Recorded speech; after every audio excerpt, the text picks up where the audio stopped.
Selamat pagi Bapak Ibu Saudara.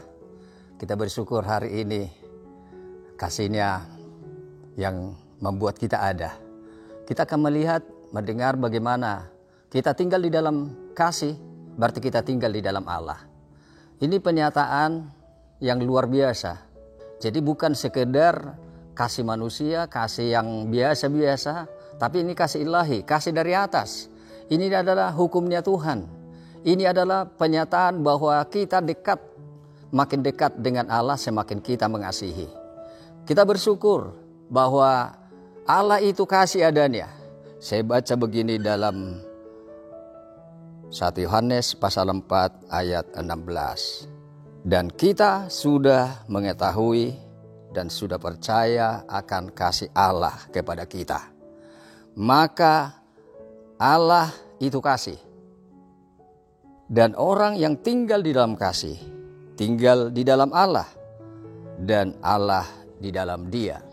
Puji Tuhan, ini pernyataan kita sudah mengenal kasih dan percaya.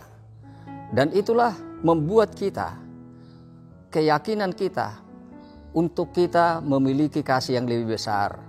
Ini membuat hidup kita itu semakin lebih berdaya guna.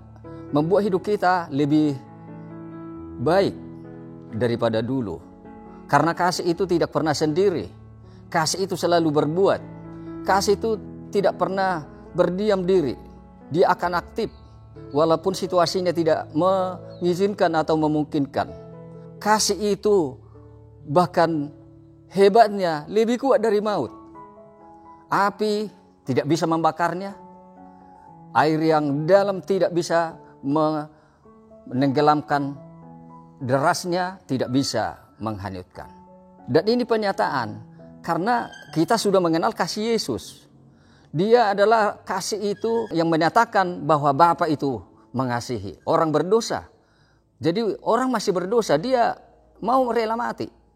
Bahkan sampai fasik sekalipun dia tetap mengasihi. Dan inilah pernyataan yang luar biasa bahwa kita di dunia semakin banyak tantangan, tetapi kalau kita melihat bahwa Allah itu kasih, berarti itu membuat hidup kita. Siapa yang kita sembah adalah kasih itu sendiri, pribadi, bukan ajaran, bukan dogma, bukan kata-kata orang, atau siapa yang paling hebat yang berkata-kata itu, bukan, tetapi pribadi yang luar biasa. Jadi puji Tuhan, ini adalah bahwa ini anak Allah, Yesus, yang datang ke dunia. Dia menjadi pribadi yang rela menjadi manusia, mengosongkan dirinya, turun dari sorga, dia rela menjadi manusia. Sama dengan manusia berdosa, nggak ada bedanya. Tetapi dia sebetulnya ada Allah itu sendiri, inkarnasi, menjadi sama dengan manusia. Dan ini membuat kita yakin bahwa kalau kita sudah mengenal kasih Allah, kasih yang benar itu, rela berkorban itu, maka kita tetap di dalam Dia. Jadi memang perjanjian baru itu tidak begitu menonjol menyatakan Allah maha besar gitu. Kasih yang besar yang ditunjukkannya. Dan itu adalah anugerah yang bagi kita. Jadi sehingga orang tidak takut kepada Tuhan datang. Ini membuat kita juga menjadikan kita di mana-mana menjadi berkat anugerah. Menjadi satu yang menjadi alat di tangan Tuhan. Karena kita melihat di sini, karena kita di dalam kasih, berarti kita tetap di dalam Allah. Dan kita bersyukur, kasih itu sudah nyata, kasih itu sudah kelihatan. Bisa diraba, bisa dilihat, bisa didengar. Dan itu membuat hidup kita untuk tetap mengasihi. Luar biasa kalau kasih Kristus menguasai kita. Anugerah Allah itu melimpah-limpah, melampaui akal pikiran manusia. Membuat hidup kita sangat indah di dalam kasih.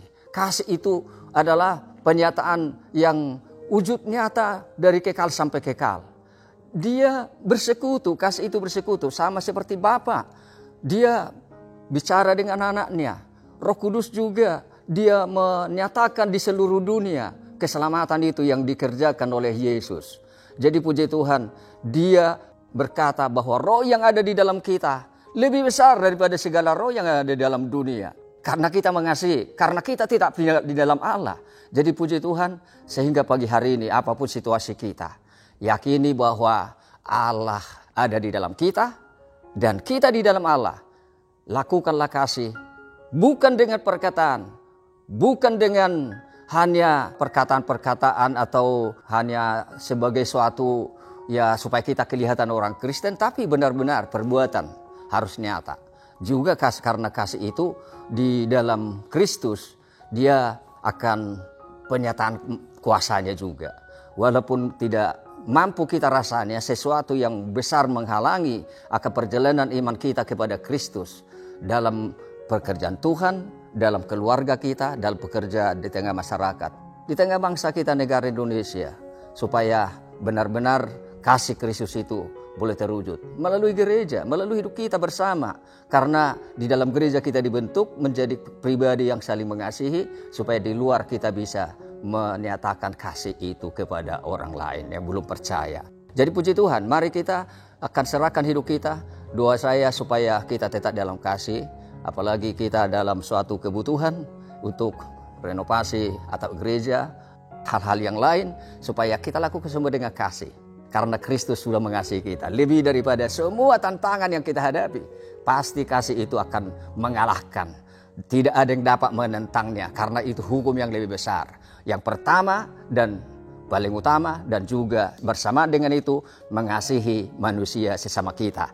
Lebih daripada itu, seperti Kristus mengasihi kita, begitulah juga kita mengasihi saudara kita. Ada hal yang lebih khusus, spesial untuk saudara itu tidak bisa diabaikan. Karena kita mengakui Allah, berarti kita juga mengakui saudara kita. Mengakui bahwa kita dikasih Allah, orang lain juga dikasihi Tuhan. Karena gereja itu adalah penyataan bahwa Tuhan ada di muka bumi ini. Puji Tuhan, mari kita berdoa. Terima kasih Bapa, kami bersyukur Engkau sudah datang dalam pribadi Yesus yang rela berkorban. Allah itu kasih, kami lihat karena kami sudah mendengar dan kami sudah percaya bahwa Yesus itu anak Allah, rela menjadi manusia, mengangkut dosa, kelemahan, penyakit anak-anakmu dalam tubuhnya di kayu salib, supaya anak-anakmu sembuh dalam batin, dalam tubuh mereka, dalam jiwa mereka, mental, disembuhkan oleh Tuhan. Terima kasih buat pagi ini. Dalam nama Tuhan Yesus kami bersyukur Bapa. Haleluya. Amin.